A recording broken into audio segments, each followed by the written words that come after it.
idea is crazy, right? Mardi Gras in Wilmington, but like, we're not trying to push culture onto people necessarily, just but like because these aren't traditions of the Cape Fear region, But Hmm. the whole season it's a lot of fun.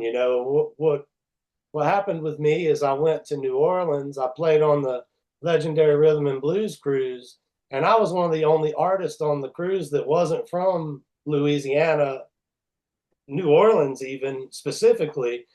And a lot of the theme on the cruise had to do with Mardi Gras, and then we ported in New Orleans for a day and went out and listened to a lot of the locals play in clubs. And then as soon as I got back from that cruise in October in 2016 or 15, I just said, like, it was 2015. I just said, man, we should try and do this Mardi Gras thing. So just at least have a concert on Fat Tuesday. It started from that Yeah, yeah, experience. I it mean, did. It came straight from that, and it's really by chance that uh, Mardi Gras falls in kind of the off season for us as musicians and artists. We're such a tourist based town and economy. Like, it worked out perfect because I would never be able to get these musicians together middle of summer and pull off one of these gigs. They all play in really good bands around town already and yeah, have full schedules with those groups. Jones, you mentioned he plays with five, six bands at any given time.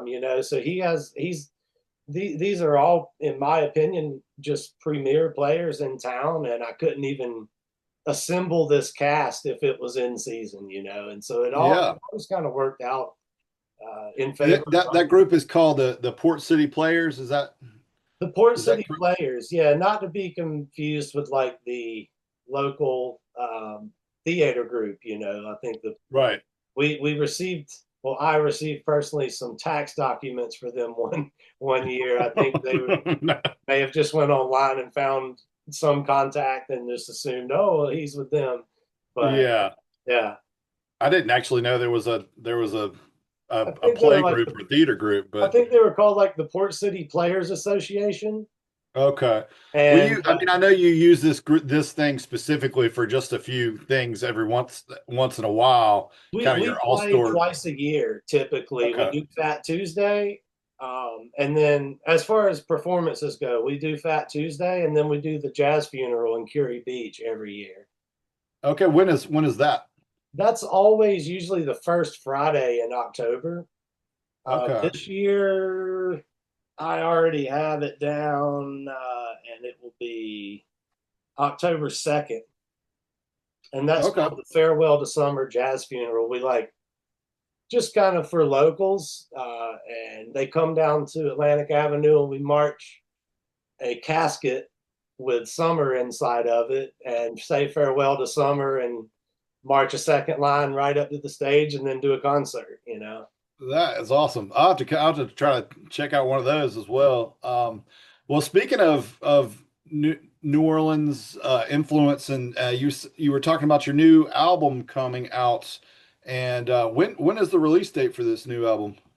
Um, the release date is officially March 6th for the record. So right after the Mardi Gras season ends, we're releasing this record and we're doing a show at Live at Ted's to do that. David Bolton and I've been working on it. You know, we book a couple sessions each month, and we've been working on it for about the last half of this year, of last year, and finally just putting the finishing touches. I'm going to sing the last line. I just want to redo one vocal line before we send it off.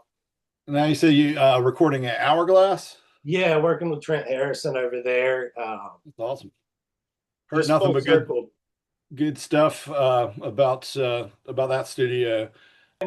Really, this album is kind of the fruits of our labor, if you will. David and I just decided early last year that we would take the money from one gig that we play together monthly and just completely roll that into recording, not even ever considering the money going in our pockets at all. So we just both agreed like we can sacrifice this amount of money and just put it towards creative endeavors. And now the good thing is that we're just going to keep rolling with that and do these sessions and release CDs and That's albums awesome. and volumes. I want to get some ears on it. I don't care where you cook. That song, it comes on my playlist. Is that the name of the song from your Yeah, from? ironically enough, we did record that song for this record Oh, really? because we Oh, nice.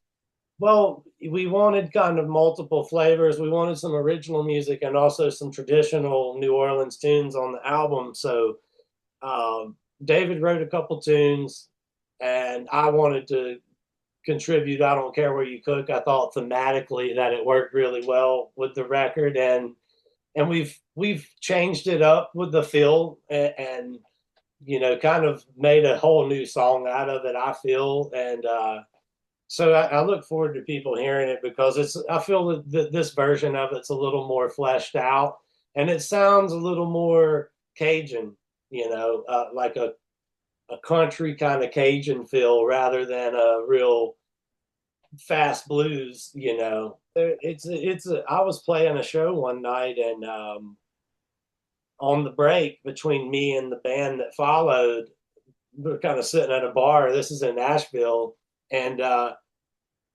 this guy comes up and asks his girl to dance, and I kind of just gave him some shit about it. Just said like, "Hey man, are you really gonna let this stranger, dance with your wife?" And he said, "Man, I don't care where she cooks as long as she comes home to eat." And I wrote the song that night. It was just the perfect line. That These lines, I'm not gonna let them escape me. I'm gonna immediately make some kind of song out of it.